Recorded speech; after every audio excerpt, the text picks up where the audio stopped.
On your mark, get set, go. A phrase often used to mark the start of a race or other competition. But in this case, it's all about preparing for the challenges of life after graduating from college.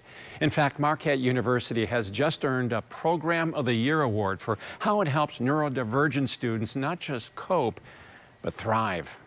Michael Schlesinger has our story. I guess, got to pay it back. My big brother, myself, he looked out for me, so I guess I got to pay it back. The way Marquette senior Lex Jasinski pays it back is by mentoring two freshmen on the spectrum at the university. They're all part of a college success program called On Your Marq.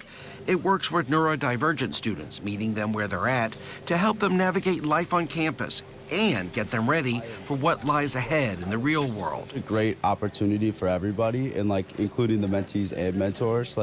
I love just coming here and hanging out. Those with the program say a big part of it is getting a strong dose of collegiate confidence. It's more like a comfort level and stuff like that, going out of their way. I've noticed a little bit more outgoing, or even towards me.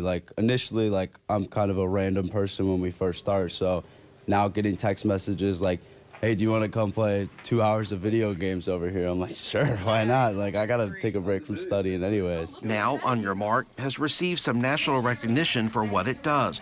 A nonprofit group called the College Autism Network just gave this hometown Catholic Jesuit university top honors. It's great. Program of the Year, of course, but I think awareness, I think is spreading too, which is great. They're getting opportunities through this, and I think they're finding a lot of mentors, and there's a lot of people signing up for the program. So I think overall it's going very well. Sophomore Troy Dumke from LA is autistic and has ADHD. His parents heard about what Marquette is offering through a podcast and knew right away where their son needed to attend school. Troy agreed. Some things I've struggled with is procrastination, the classic, college studying, habits that people either do or don't develop.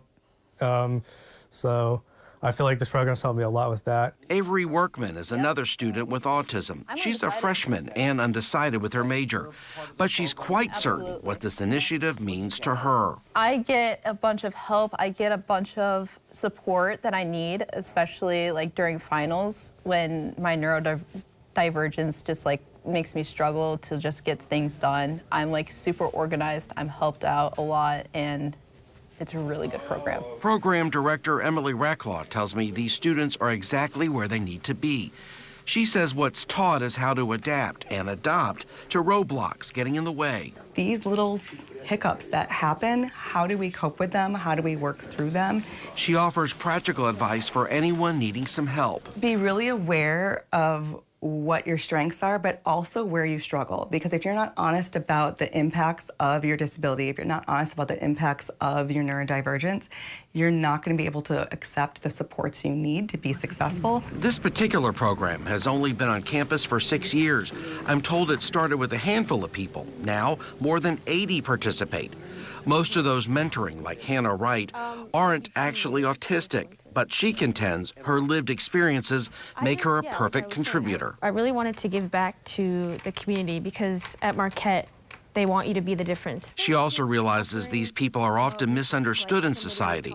She wants this notion to change. There's a lot of misconceptions about being neurodivergent, and I think it's more about celebrating that difference instead of trying to hide it or make it seem like it's something it's not, because we all have differences, but it's just the way you portray them and support people through it, because diversity should be celebrated. With a different viewpoint or perspective from us all, perhaps how a person is wired might have lesser importance. In other words, it's more what you do, not just how you think.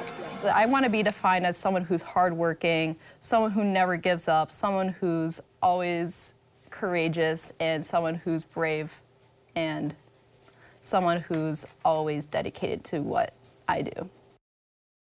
Thanks for watching this CBS 58 Sunday Morning Story. Subscribe here and make sure to tune in to CBS 58 every Sunday morning to see more uplifting stories like this. And check out our other playlists on YouTube. You'll find everything from Everyday Heroes to our CBS 58 Hometown series on CBS 58.